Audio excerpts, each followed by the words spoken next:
आई राधाबाई आणि वडील तुकाराम आप्पा यांच्या पोटी जन्म घेतलेल्या अरुणराव यांच्या घरामध्ये अध्यात्माची परंपरा आहे। त्यामुळे कार्यक्रमाचा प्रारंभ एका भक्तिगीताने आपण करणार आहोत। मी तानाजीराव एकूणे यांना विनंती करतो की त्यांनी एका भक्तिगीताचं गायन करावं आणि या कार्यक्रमाचा प्रारंभ करावा।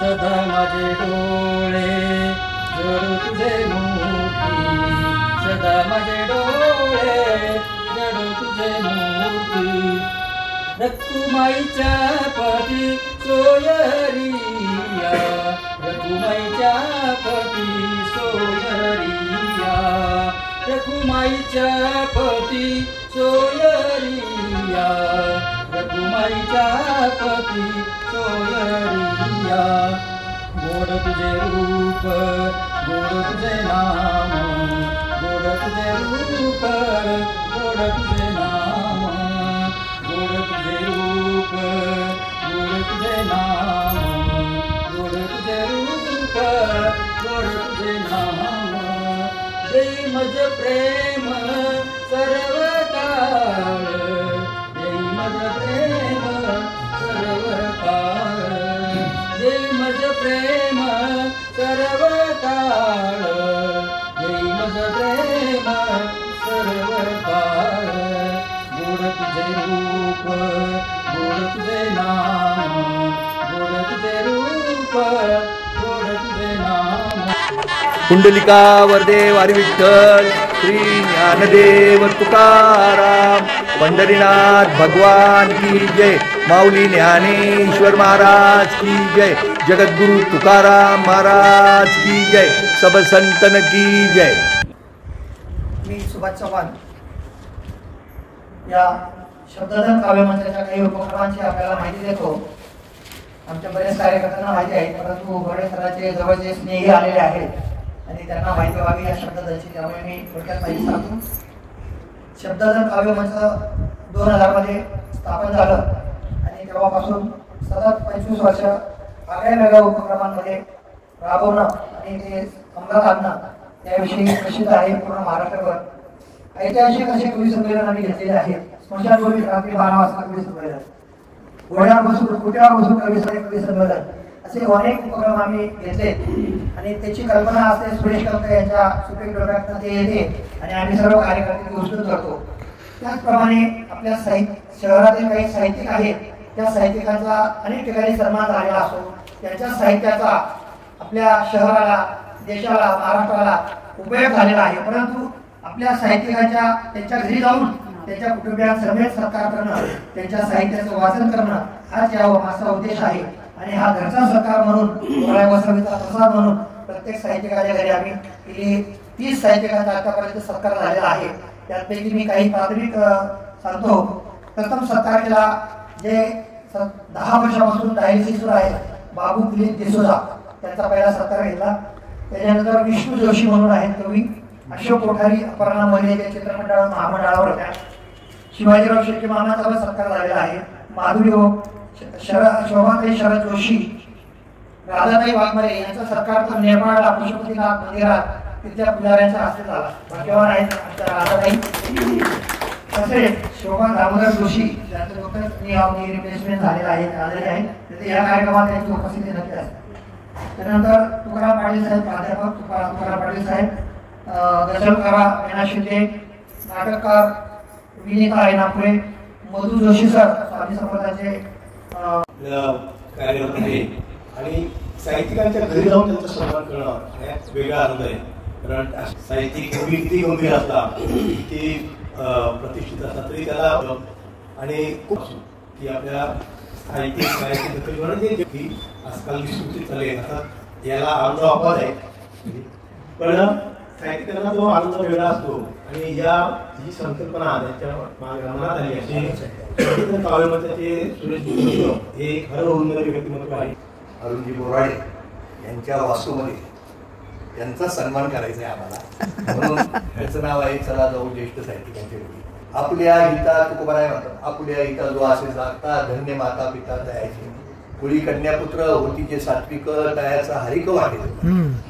परमेश्वराला हरिक वाटतोय, आनंद वाटतोय की अरुणजी बोराडेंसारखा एक असा दैदिप्यमान मुलगा घराण्याचं नाव काढणार असा त्यांच्या घरामध्ये जन्माला आलेला आहे. हिंदुस्तान अँटिबायोटिक्स या कंपनीमध्ये त्यांनी युनियन लीडर म्हणून काम केलं. शरद पवारपर्यंत त्यांची बैठक. आता उलट आपला तर हा कार्यक्रम खूप छोटा तर असू द्या, पण त्यांची खूप ओळख आहे, खूप त्यांचा अभ्यास आहे. ते दैनिकांमधून लेखन करतात आणि तुम्हाला सांगायला आनंद वाटेल मला की अरुणजी आणि माझी मैत्री जवळजवळ 30 वर्षाच्या आसपासची आहे. आणि ते पण कामगार, मी पण कामगार. मी बजाज ऑटोमध्ये ते तिकडं, परंतु एकमेकाला आम्ही माहीत झालो आणि ते पण काम करतात माझ्या लक्षात आलं. आणि मग एकदा काय झालं की आम्हाला एक कवी संमेलन घ्यायचं होतं. तर घामाच्या कविता तर कष्टकरी माणसाचं एक वेगळं संमेलन व्हावं अशी माझी अपेक्षा होती की कामगारांनी खूप सहभाग घ्यावा. आणि हिंदुस्तान अँटिबायोटिक्सच्या त्या हॉल नाही का पलीकडच्या बाजूला, त्या हॉलमध्ये तो कवी संमेलन आम्ही घेतला आणि अरुणजींना मी पाहुणं केलं. अरुणजींना खूप आनंद वाटला की तुमची चौफेर नजर आहे, कुणाला काय करायचं, कोणाला कोणत्या वेळेला बोलवायचं. आणि इथं खूप दिग्गज मंडळी आलेली आहेत, दादासाहेब आलेले आहेत, एवढी दिग्गज मंडळी आल्या. सर यावर्षी 25वं वर्ष आहे या संस्थेचं आणि पुढच्या वर्षी आपली दुसरी एक संस्था आहे.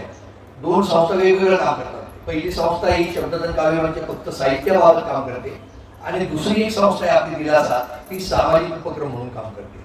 आणि ती पण तिचं पुढच्या वर्षी 25 वर्ष होणार आहे. तर असा सगळा प्रवास आहे शब्दधनचा. आणि भरपूर काय आता अगदी या वर्षातलं लोहाराचा भाता हलवताना घेतलं आणि ऊसाचा चरक मधून रस काढताना घेतलं. चालूच असं मायबाप कवी संमेलन घेतलं. तर असे अनेक कवी संमेलन घेतच राहणार आहे. कवी संमेलन घेणं हा आपला उद्देश नाहीये. तर या शहरात चांगले कवी निर्माण झाले पाहिजे, चांगले लेखक निर्माण झाले पाहिजे आणि त्यांच्या माध्यमातून पुढच्या पिढीने सशक्तपणे काम केलं पाहिजे. दादासाहेब अशी इच्छा आहे माझी की पुढच्या पिढीच्या हातात ही सूत्र द्यायची ना आपल्याला उद्या. त्यामुळे आपल्याला नवीन माणसं घडवायचं एवढंच आपलं काम आहे. आणि व्यासपीठामध्ये अशी शेकडो पत्र येत असतात, त्यामुळे त्या पत्राची दखल घेतली जाणं शक्य नव्हतं. आपल्या मुलाच्या जीवनाला खूप मोठी कलाटणी मिळेल. तो मुलगा त्यामुळे उच्च शिक्षित झाला, पत्रकार झाला, साहित्यिक झाला आणि चव्हाण साहेबांच्या गरजेच्या राजकारणाचा मूलमंत्र कमी करून सामाजिक कार्यात समर्पित भावनेने कार्यरत देखील झाला. मित्रांनो, तो विद्यार्थी म्हणजे आजचे आपले सत्कारमूर्ती ध्येयानं झपटलेल्या अरुणराव यांनी राज्यशास्त्र हा विषय घेऊन MA ही पदवी संपादन केली. त्यानंतर त्यांनी BJ ही पत्रकारितेतील पदवी संपादन केली. सुमारे 40 वर्षांपासून पिंपरी चिंचवड परिसरातील सामाजिक, सांस्कृतिक, साहित्यिक, राजकीय आणि कामगार चळवळीमध्ये त्यांनी आपल्या कार्यकर्तृत्वाचा ठसा उमटवला आहे.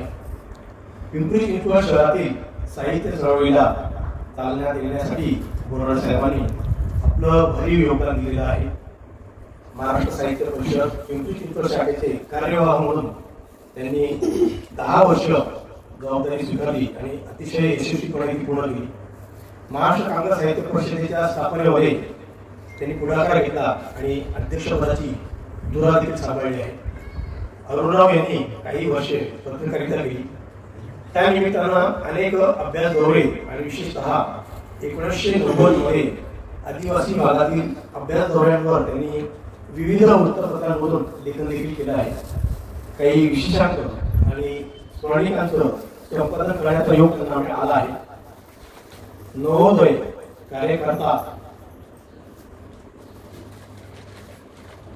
राजघाट, रानपाखरं अशी ही माय माझी इंग्लंड हे त्यांचे काव्यसंग्रह प्रकाशित झालेले आहेत. आमचे नेते आमची प्रेरणा, वेद सामाजिक जाणीवांचा अशी त्यांची विविध विषयावरची पुस्तकं प्रकाशित झालेली आहेत. याशिवाय वैचारिक, ललित, दुर्गप्रवंती, प्रासंगिक असं विपुल लेखन नियतकालिक आणि पुस्तक रूपाने देखील प्रसिद्ध झालेलं आहे.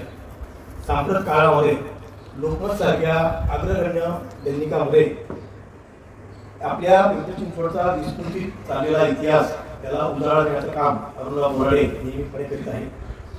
खरं म्हणजे अरुण बोराडे हे व्यक्तिमत्व समग्रपणे जाणून घ्यायचं असेल तर अरुणगंध हा ग्रंथ आवर्जून वाचला पाहिजे.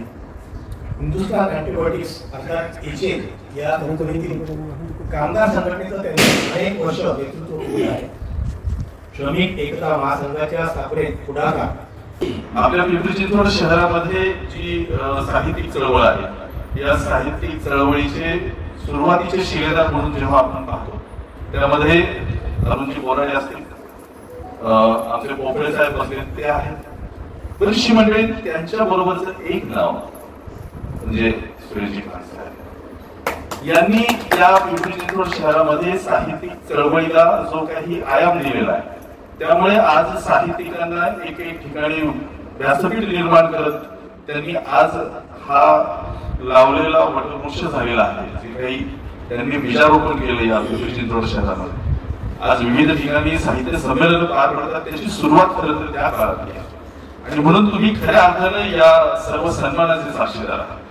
आज हा उपक्रम ज्यावेळी इथे बोराडेंच्या कुटुंबियांच्या समक्ष होत आहे, मला फार या गोष्टीचं कौतुक यासाठी आहे. आम्ही इथे जुन्या घरामध्ये अनेक बैठका केलेल्या आहेत, गप्पाष्टका रचलेली आहे. परंतु असं असतं ना की एखाद्या घराचं त्या घरामध्ये लक्ष्मी आली, त्या घराचं सुद्धा सुंदरपण आणखी वाढत जातं. तसं या घरामध्ये लक्ष्मीने पाऊल ठेवलं आणि अशा साहित्यिक कार्यक्रमांच्या संधीला आम्हाला मिळाली. खरं खरं धन्य पावल्यासारखं वाटतंय. आणि असंच वारंवार या ठिकाणी येऊन आम्हालाही असं तुमच्या सगळ्यांकडनं ऐकायला मिळावं, अशा गोष्टी करताना त्याचा सहभाग मिळावा या अपेक्षेपोटी इथेच थांबतो. खूप सारे धन्यवाद. अरुणचा गांधीकरांनी विरोध सांगितला एक अरुण राजकारणात येऊ नये आणि राजकीय माणसांच्या सानिध्यात येऊ नये याचा पहिला विरोधक मी आणि त्याचं तुम्हाला उत्तम उदाहरण सांगतो. ज्या साहित्य परिषदेचं त्यांनी उल्लेख केला असेल, साहित्य परिषदेच्या शाखेत दोघं आम्ही बरोबर जॉईन झालो. तो आधी झाला डॉक्टर रामचंद्र देखण्यांच्यामुळे. मी उशिरा आलो, मला साहित्य परिषद काढायला. मी 6 वर्ष बेकार असल्यामुळे माझ्याकडे पैसे नसायचे. तर माझे साहित्य परिषदेची नोंदणी आकारणी त्यावेळेस 100 रुपये काढली होती. ती पण नव्हती, ती नोंदणी गोखलेंनी भरली आणि मी 5-5, 10,000 रुपये देऊन त्यांना पूर्ण केली. आणि ती पूर्ण झाली म्हणून त्यांनी त्यांचं पुस्तक मला दिलं होतं, योग वैशिष्ट्य. ते आजही मी घरी ठेवतो. तर अशा आम्ही साहित्यिक. तर आम्ही इथून, मी काय साहित्यिक नाही, मी रसिक आहे तुमच्या. पण त्यावेळेस साहित्य परिषदेचा कंक त्यांचा खरा सुप्त उपक्रम आहे हा. त्यावेळेस साहित्य परिषदेचे सभासद झालो आम्ही दोघं. आणि डॉक्टर घारे अध्यक्ष होते, त्याच्या आधी देखणे होते. देखण्यानंतर घारेंच्या घरी आठवण म्हणून तुम्हाला सांगतो, घारेंच्या घरी बैठक होती. आणि फक्त त्यावेळेस मला ठीक आहे, आम्हाला त्यावेळेस काय हात चड्डीतच आला, पण आम्ही त्यावेळेस बँकमध्ये होतो. त्यावेळेस तर आम्ही दोघं, आम्हाला माहिती होतं त्याचं खंबीर प्रकाशन होतं. तर त्यावेळेस शोभा जोशी त्यावेळेस आम्ही सगळे कवी संमेलन पाहायचो, ऐकायचो. सुरेश वाटणे ते कवी संमेलन ऐकून मला शोभा जोशी माहिती होतं आणि त्या वाकडला राहायचं.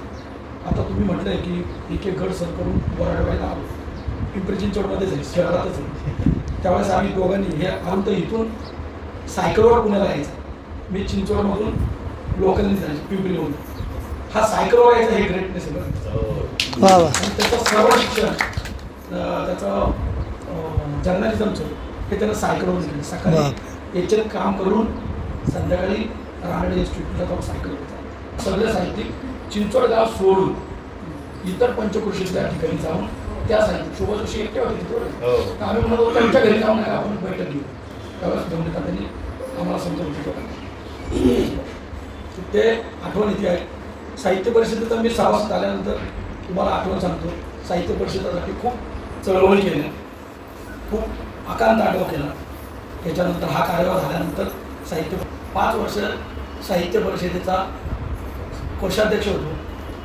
त्यावेळेस झालेल्या साहित्य परिषदेमध्ये 20 वर्ष अकाउंटिंग कुठेही नव्हतं. ते माझ्या याच्यात मी स्वतः त्याचा सभासद झाला, कोषाध्यक्ष झाल्यावर बँकेत अकाउंट काढलं.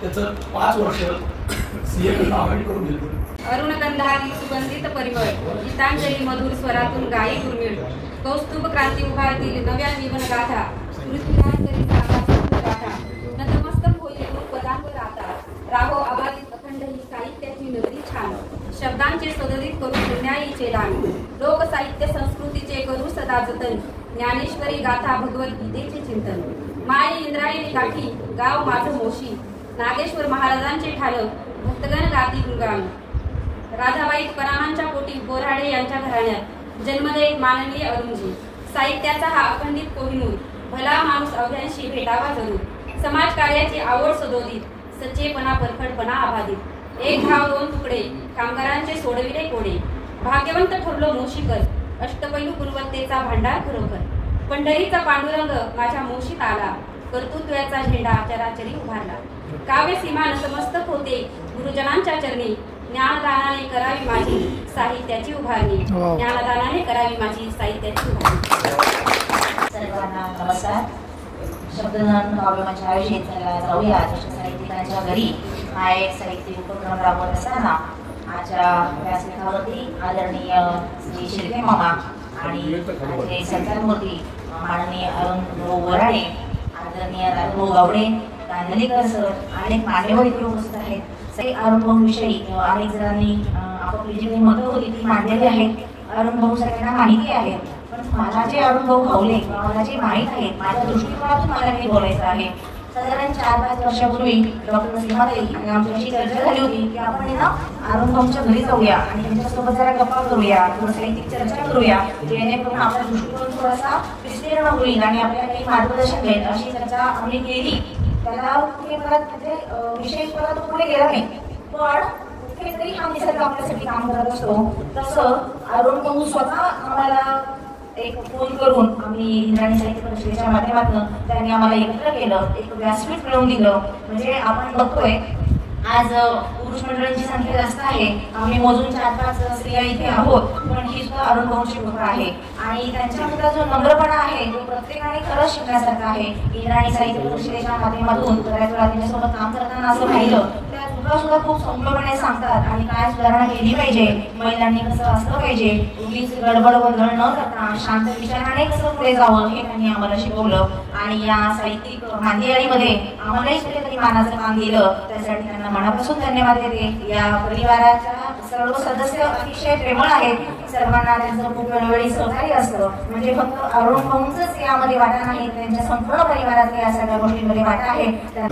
गावात काय असेल गावात घर काय असलं म्हणजे पाठीमागे नेहमी आम्हाला आपला आनंदाचा सत्कार शब्द काव्य म्हणजे पडतो म्हणजे रहिवासी आपण मोशी गावचे कार्य कौतुक दिल्ली दरबारातून म्हणजे रहिवासी आपण मोशी गावचे कार्य कौतुक दिल्ली दरबारातून न म्हणजे नेहमीच अगदी भगवंताशी गुणीजनांना हेळू स्मरणी गो म्हणजे गो नेहमी देता सण आनंदी जीवनाची गुरु केली घडी राम म्हणजे रेखाटकाच्या वळी अभिनंदन शुभेच्छा मनापासून देव म्हणजे गमवत नाही प्रसंगाने भर आत्मविश्वासाने कार्य करण्यात धन्यवाद।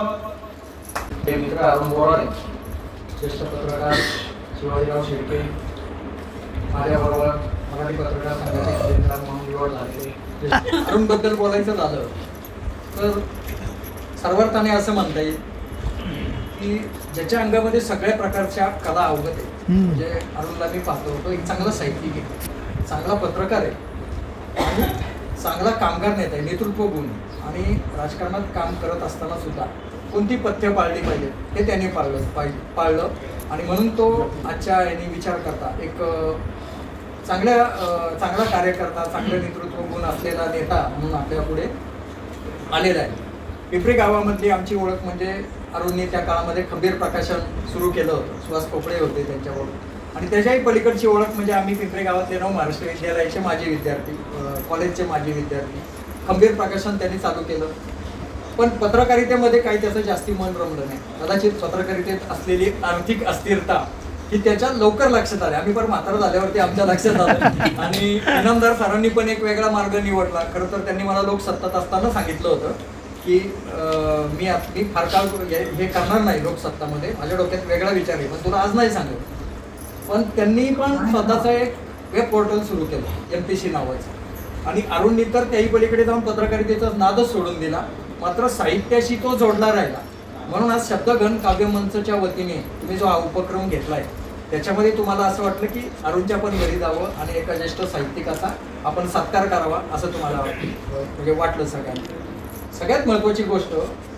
पत्रकाराचे गुण अरुणच्या अंगामध्ये अजून पण आहे साहित्यिक तर आहेच आणि माझं असं मत आहे की चांगला पत्रकार होण्यासाठी तो चांगला साहित्यिक असला पाहिजे, चांगला कार्यकर्ता असला पाहिजे. कारण कार्यकर्ता असला तर त्याला सर्वसामान्यांची दुःख माहिती होतात. साहित्यिक असला तर तो चांगल्या शब्दामध्ये ते सगळं मांडू शकतो. आता प्रदीप गांधालीकर काही पत्रकार नाहीत, मारुती भापकर पत्रकार नाहीयेत किंवा मानव कांबळे पत्रकार नाहीत, पण एवढे छान प्रेस नोट काढतात. भापकरांची जरा फापट पसारा असायचा पण मी त्याला कंट्रोल आणला, नियंत्रण केलं आणि सांगितलं की वरती बातमीचा तुला काय विषय, खाली कमेंट आणि मागणी एवढं एका पानात असलं तरच ठीक, नाही तर त्याची रद्दी केली जाईल. भापकरही चांगले तयार झाले. म्हणजे सांगायचं काय की पत्रकारिता अभ्यासक्रमातून बाहेर पडलेल्या विद्यार्थ्यांना कुठे साहित्यिक अंग नाहीये आणि त्यांच्यामध्ये बऱ्याच जणांना कार्यकर्ता व्हायची भीती वाटते. आणि तुम्ही माझ्यासारखं मी पण केलं सेनेचं काम, त्याचे परिणामही भोगले, इनामदार साहेब नाही माहिती. पण तुम्ही कार्यकर्ता म्हणून राजकीय पक्षाचा नका होऊ, पण तुम्हाला सामाजिक जाण असली पाहिजे, सामाजिक प्रश्नांची जाण असली पाहिजे. शुद्धधन काव्यमंच यांनी जाऊ ज्येष्ठ साहित्यिकाच्या घरी या कार्यक्रमामध्ये माझ्या घरी आपण सर्वजण आलात. सुरुवातीलाच मी सुरेश कलकर आणि त्यांच्या सर्व सहकार्याचं धन्यवाद देतो. तत्पूर्वी मला एक विनंती करायची की आमचे पत्रकारितेतले सहकारी विवेकची इनामदार नंदकुमार सातुर्डीकर, अर्चना मॅडम, खरं तर आपण या कार्यक्रमाचे घटक नव्हता. हा कार्यक्रम माझा वेगळा होता आणि मला एक असं वाटलं माझ्या संपूर्ण वाटचालीमध्ये खूप दिवस मनात एक घर होतं की ह्या पत्रकार मित्रांच्यामुळे मला काही लौकिक प्राप्त झालं. कोणी तुम्ही म्हणता त्याप्रमाणे कधी चिमटे काढले, कोणी कौतुक केलं त्या कामाला. तो एक फार शेवटी वर्तमानपत्र पत्रकारिता हा समाजाचा एक आरसा आहे आणि मग मी कोण आहे, मी काय करतोय हे जगापुढे आणण्याचं काम आपण सर्वांनी केलं. मग त्यांच्याविषयी एक आपोआप एक स्नेह चढला. त्या कणकर साहेब म्हणजे हे दोन ऐतिहासिक घराण्यांचे वारसदार आहेत. माझं भाग्य असं आहे की आजचे अध्यक्ष लाभलेले शिवाजीराव शिर्के हे पत्रकार आहेत, ज्येष्ठ पत्रकार आहेत, साहित्यिक आहेत, कामगार भूषण आहेत, परंतु खुद्द पिलाजीराव शिर्के जे इतिहास पुरुष आहेत त्यांचे ते वंशज आहेत, वारसदार आहेत. कणकर साहेब हे भूतोंड्याच्या यशाची कंकाचे वारसदार आहेत. दोन इतिहास पुरुषांच्या पुढे माझी गाडी काही पुढे चालली ना.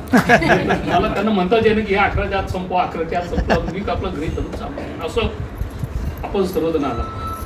खरं तर साहित्याची सेवा तर आपण सगळ्यांनी माझ्याविषयी बोलून झालेले नाही, सगळ्याच गोष्टी सांगितल्या.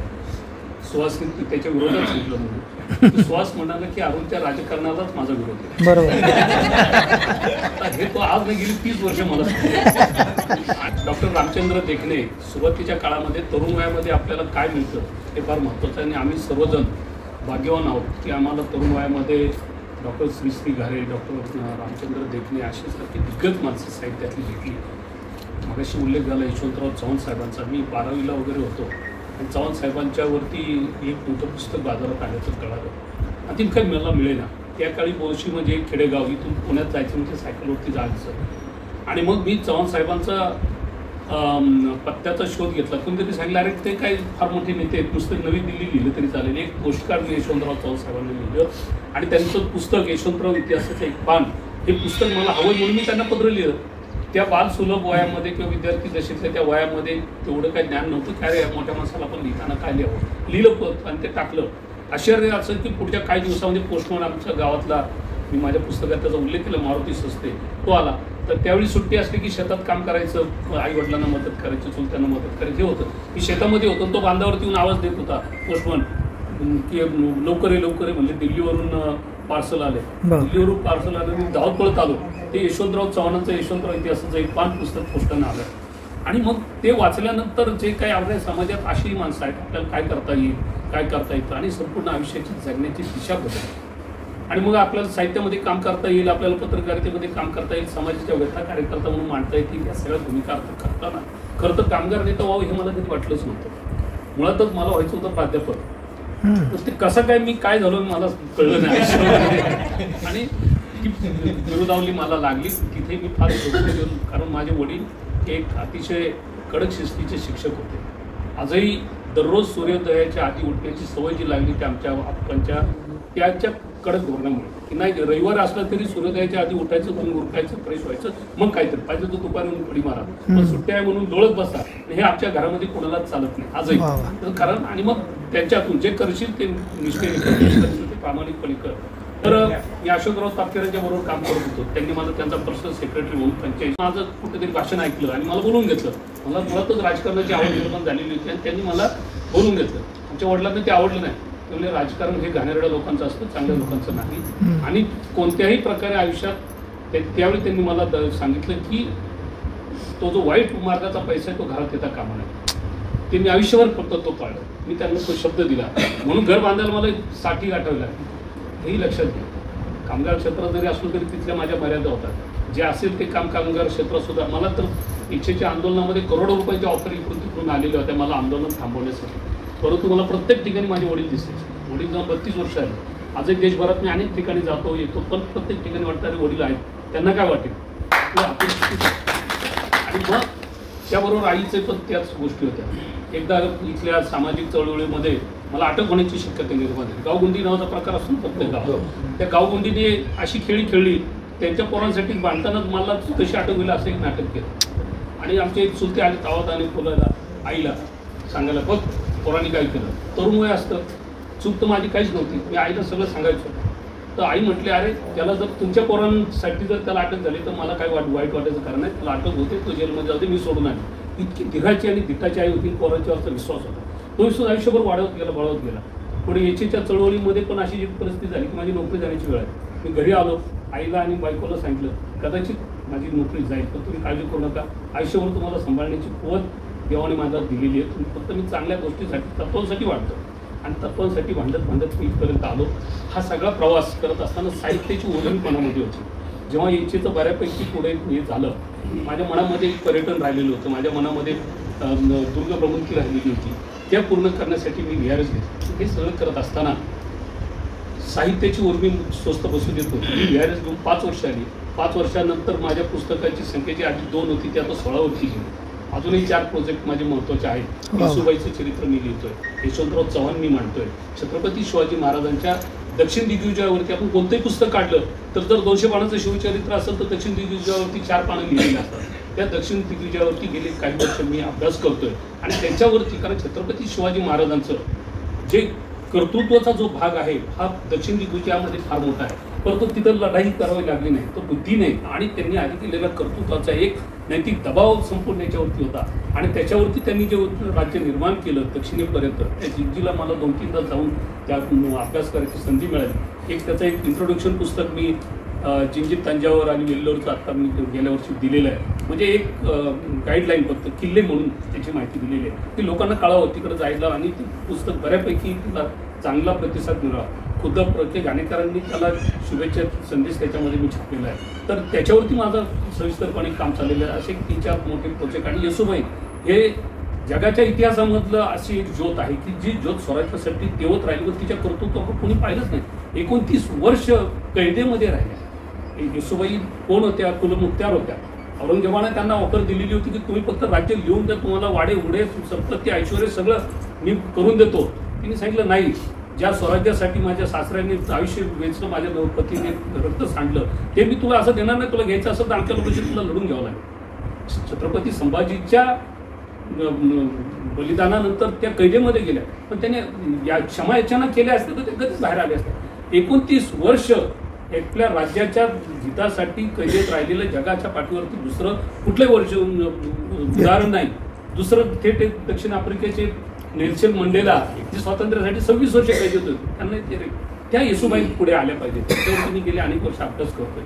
ते आणखी मी मगाशीच शिवाजीरावांना सांगितलं की मला आणखी एक वर्ष ती पूर्ण करायला, कारण साधनं कमी आहेत अभ्यासासाठी. तर त्यात मधला जो काळ झाला, मी VRS ज्या कारणासाठी गेली 2-3 वर्ष सगळीकडच्या लायब्रऱ्या बंद झाल्या, कुठेही जाता आलं नाही संदर्भासाठी, त्या काही गोष्टी आहेत. मध्यंतरी मी एक चांगला प्रकल्प घेतला क्रांतिकारकांच्या पुस्तकांचा. तर जवळपास 200 क्रांतिकारक मला पुढे घ्यायचे.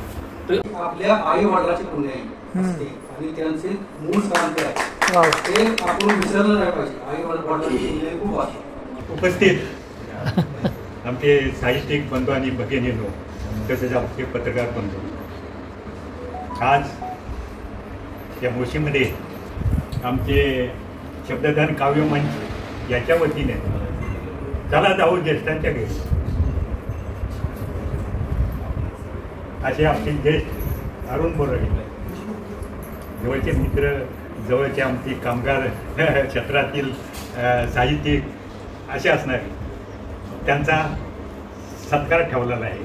तर त्या निमित्तानं आज मला प्रामुख्यानं असं सांगायचं आहे की एक कामगार साहित्यिक चळवळ सुरुवातीला आम्ही फार पूर्वी अरुण बोराटे, मी आणि आमचा तो आपला कोण कवी रानवडे सर बरं का, अशी चळवळ आम्ही सुरू करून प्रत्येक ठिकाणी जाऊन आम्ही कवी संमेलन घ्यायचो. तिथून हे होत गेली, वाढत गेली, नंतर स्टॉप झाली. त्यानंतर माझ्यासारखा एक काही कंपनी कार्यक्रम असेल किंवा काय असेल तर असं वार्ता लिहून शब्दांकन करून ते दैनिकांना द्यायचं. परंतु दैनिकामध्ये ही बातमी आमची आज 15 दिवसानं, आता दैनिक आहे, 15 दिवसानं 2 आठवड्यानं यायची आणि 10 वळी असेल तर 1 वळ द्यायची. काय 10 नावं असेल तर तिथं 1 नाही तर 2 वेळची नावं द्यायची. आपलं मोशी गाव हे देहू आणि आळंदीला जाणारं मार्ग त्या रस्त्यावर हे झालेलं आहे. आणि या रस्त्यावर सुरुवातीला या मोशीचं वर्णन करायचं म्हणजे इथं एक नागेश्वर स्वामी होते, त्याच्यावरनं नागेश्वर हे देवाचं हे झालेलं नाव. आणि त्यातूनच इथं साहित्याला बोराडे यांच्या माध्यमातून सुरुवात झालेली आहे. आणि या मोशेगावचं संपूर्ण हे झालेलं आहे क्षेत्र सर्वत्र. अशा पद्धतीनं आज बोराडे यांचा माझ्या हस्ते सत्कार एक आनंदाची बात आहे. जास्त मी काय बोलणार नाही, 2 शब्द बोलून माझं खूप धन्यवाद. शब्ददान काव्यमंच आयोजित चला जाऊया ज्येष्ठ साहित्यिकांच्या घरी. आपण आज खरोखरच संस्काराने भरलेलं जे घर आहे त्या ठिकाणी सर्वजण उपस्थित झालेलो आहोत. असे अरुणजी बोराडे सर यांच्या सत्कारासाठी आपण उपस्थित झालो. त्यासाठी उपस्थित सर्व पत्रकारांचं प्रथमतः मी शब्ददान साहित्य मंच यांच्या वतीने हार्दिक असा आभार मानतो. त्याचबरोबर आपल्या या कार्यक्रमासाठी आणि आजच्या या सत्कारवृत्तींचा सत्कार करण्यासाठी उपस्थित शिर्के मामा ज्येष्ठ साहित्यिक यांचं सर्वांच्या वतीने हार्दिक असा आभार मानतो. त्याचबरोबर विविध क्षेत्रातून आलेले जे पत्रकार आहेत, योगायोगाने ते सर्वजण आणि आपण एकत्र भेटलो त्या पत्रकारांचे, त्याचबरोबर त्या पत्रकार ताई यांचे आणि इंद्रायणी साहित्य संमेलन झालं त्याच्यासाठी अतिशय उत्कृष्ट पद्धतीने कार्य केलेल्या डॉक्टरेट असणाऱ्या सर्व साहित्यिक भगिनी, त्याचबरोबर उपस्थित सर्वांचे मी मनपूर्वक असे हार्दिक आभार मानतो. चटणे सर, राधा मावशी यांचेही मनपूर्वक असे आभार मानतो. सूरजजी कंक सर यांच्या नियोजनानुसार आजचा हा कार्यक्रम जो आहे आणि सातत्याने सर्व कार्यक्रम जे आहेत ते अतिशय उत्कृष्ट पद्धतीने पार पडत असतात. तेव्हा शब्ददान मंचचे अध्यक्ष, त्याचबरोबर आज सूत्रसंचलन ज्यांनी केलं गांधीलीकर सर आणि सर्वच या शब्ददान मंचचे साहित्यिक यांचंही मनपूर्वक असा आभार मानतो आणि थांबतो. जय हिंद, जय महाराष्ट्र.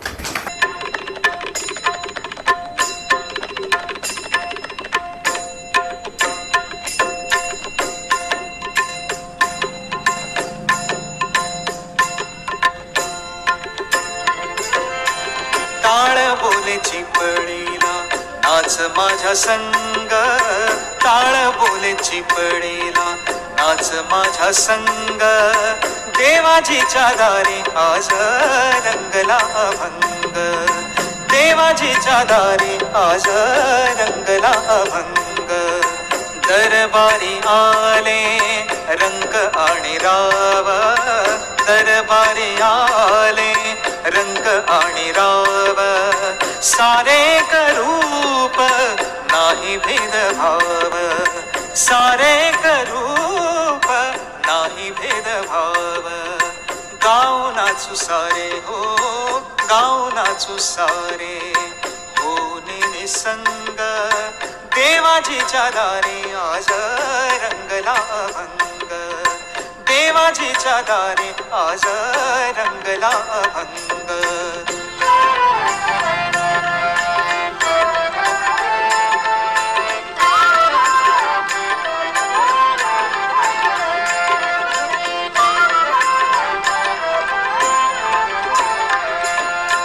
जनसेवे पायी काया झिजवावी काया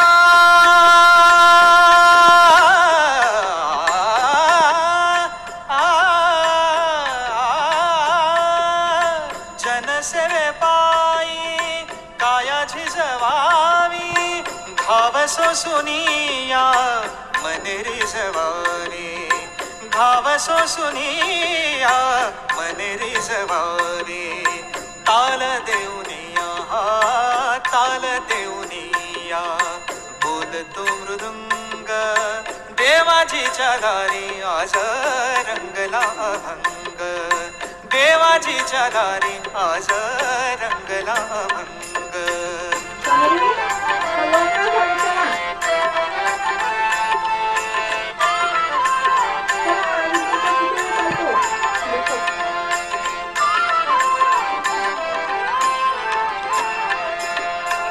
ब्रह्मानंदी देह फुलुनिया जाई ब्रह्मानंदी देह फुलुनिया जाई एक एक खांब वार करी होई एक एक खांब वार करी होई कैलासाचा नाथ हो कैलासाचा नाथ झाला पांडुरंग देवाजीच्या दारी आज रंगला अभंग देवाजीच्या दारी आज रंगला अभंग